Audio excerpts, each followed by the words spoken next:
કાઠમંડુમાં રાજશાહી સમર્થક પ્રદર્શન દરમિયાન હિંસા, 2ના મૃત્યુ, અનેક ઘાયલ. કાઠમંડુમાં રાજશાહી સમર્થક પ્રદર્શનકારીઓ અને પોલીસ વચ્ચે થયેલ અથડામણોમાં 2 લોકોના મૃત્યુ થયા છે, જેમાં એક ટેલિવિઝન કેમેરામેનનો સમાવેશ થાય છે. આ હિંસક ઘટનાઓમાં અનેક પ્રદર્શનકારીઓ અને પોલીસ અધિકારીઓ ઘાયલ થયા છે.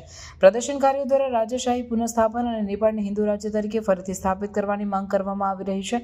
હિંસાના કારણે કાઠમંડુના ટીકુને સીના મંગલ અને કોટેશ્વર વિસ્તારોમાં કર્ફ્યુ લાગુ કરવામાં આવ્યો છે અને હિંસા રોકવા માટે સુરક્ષા દળોએ ટીયર ગેસ, લાઠીઓ અને પાણીના તોપનો ઉપયોગ કર્યો છે. હિંસાના વધતા સ્તરને ધ્યાનમાં રાખીને કાઠમંડુ જિલ્લામાં કર્ફ્યુની અમલવારી સુનિશ્ચિત કરવા માટે નેપાળ સેનાને તૈનાત કરવામાં આવ્યું છે. જિલ્લા પ્રશાસન કચેરીએ આ નિર્ણય લીધો છે કારણ કે રોયલિસ્ટ પ્રદર્શન હિંસક બન્યા હતા અને કર્ફ્યુ આદેશનું ઉલ્લંઘન થઈ રહ્યું હતું.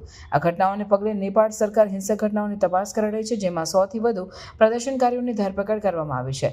રાજ્યમાં રાજકીય અસ્થિરતા અને આર્થિક વિકાસની ધીમી ગતિને કારણે લોકોમાં અસંતોષ વધી રહ્યો છે, જે રાજશાહી સમર્થક આંદોલનને પ્રોત્સાહન આપી રહ્યો છે.